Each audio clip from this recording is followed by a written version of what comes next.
Hello everyone, कैसे हैं आप सब लोग? बेटर? ओके।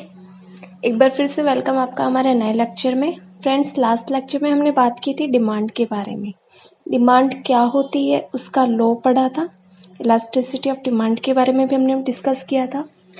डिमांड के बारे में हमने देखा था कि डिमांड तभी मानी जाती है जब विलिंगनेस एंड पे कैपेसिटी दोनों साथ होती है। इसके अलावा लॉ ऑफ डिमांड देखा था, जिसमें हमने एक्सप्लेन किया था कि डिमांड एंड प्राइस में इनडायरेक्ट रिलेशन होता है, बट कुछ केसेस ऐसे होते हैं जो लॉ ऑफ डिमांड के एक्सेप्शनल केसेस होते हैं। तो फ्रेंड्स, लास्ट लेक्चर में हमने ये सब डिस्कस किया था। आज हम डिमांड एनालिसिस में आगे बढ़ते हैं। आज का फर्स्ट टॉपिक है डिमांड कर्व।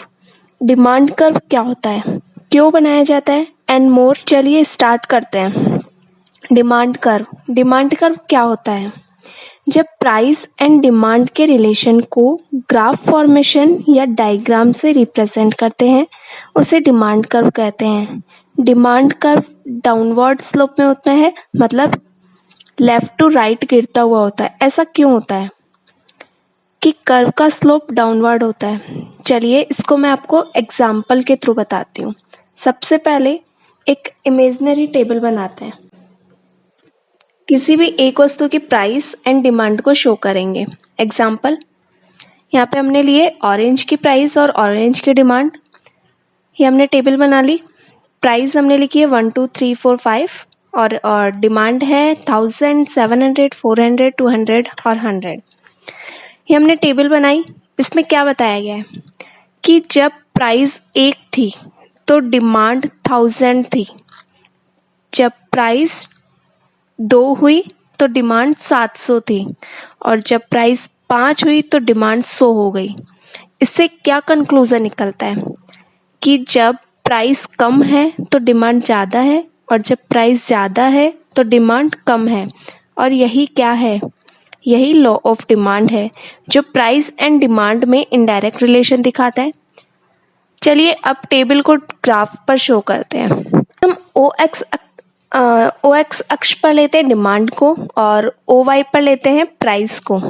ओके, ये हमने किया। प्राइस 1 पर डिमांड 1000, 2 पर 700, 3 पर 400, 4 पर 200, 5 पर 100।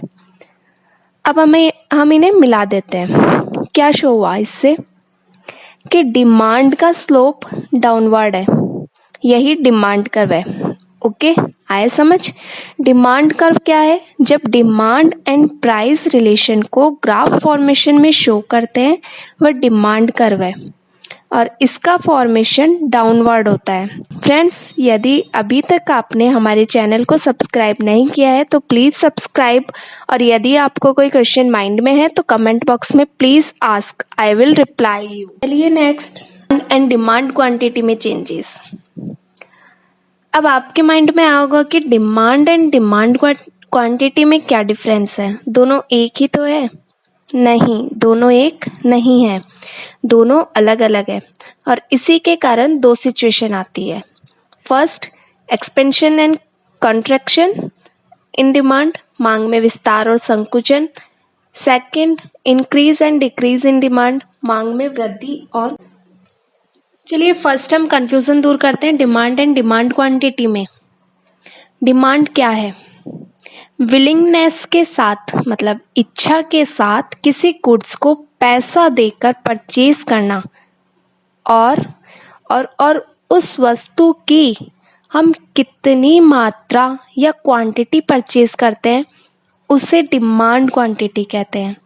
अब हम देखते हैं कि इनमें चेंजेस के कारण जो दो सिचुएशन आती है उन पर क्या इफेक्ट पड़ता है। फर्स्ट है एक्सपेंशन एंड कंट्रैक्शन। जब प्राइस में चेंजेस के कारण डिमांड क्वांटिटी में चेंज होता है तो यह एक्सपेंशन एंड कंट्रैक्शन है।